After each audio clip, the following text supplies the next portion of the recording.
Crossroads. The reason I'm able to sit here today is because people like Martin Luther King Jr. and Rosa Parks marched for equal rights. That was more than 50 years ago.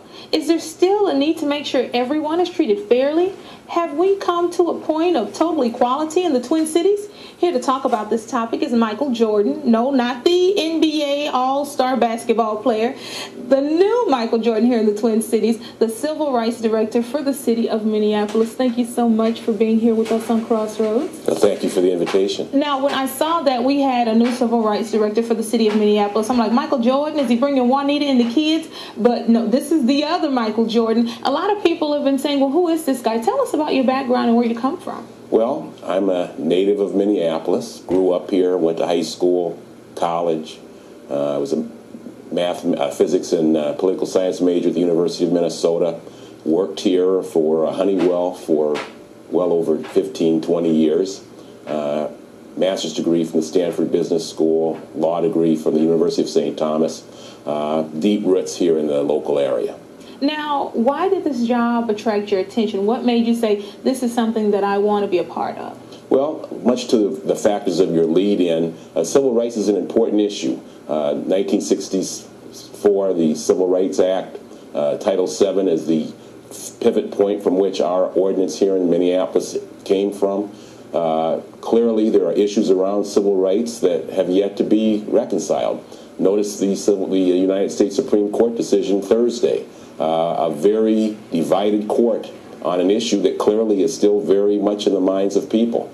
We still get many issues regarding employment, housing, other issues regarding civil rights, and so the battle clearly is not over.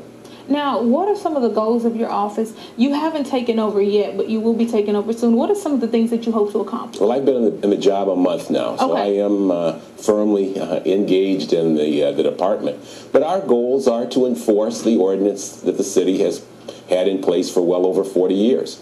The issues around discrimination on a broad range of issues, as I mentioned, employment, hiring, promotions, clearly issues regarding residents along a range of gender, sexual orientation, race, religion, natural origin. Our job is to make sure that the ordinance is properly followed, that people are being treated fairly and equitably, and that their civil rights are made available for them.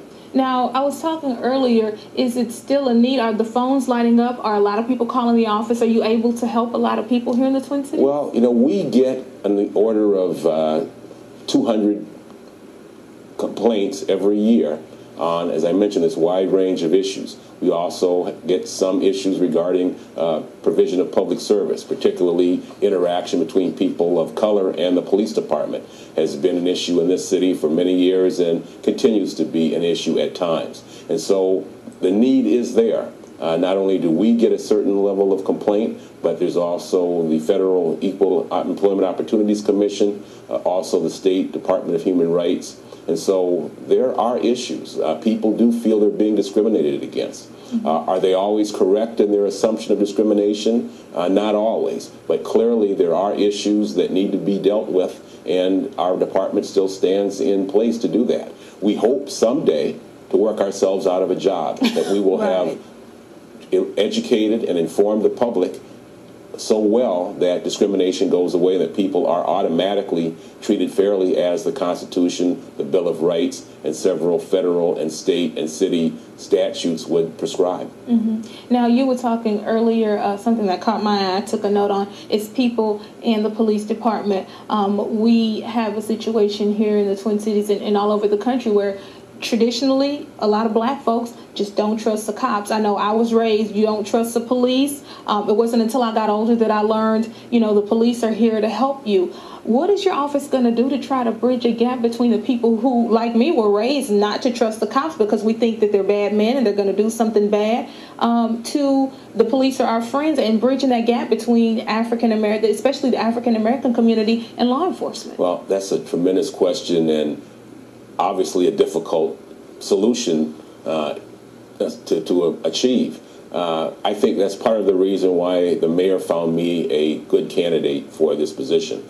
I've worked in the law enforcement arena was the Commissioner of Public Safety for several years, worked for the St. Paul Police Department. I have a very sound understanding of both the strains that are on police officers, but also the obligations that they have to protect and serve the public.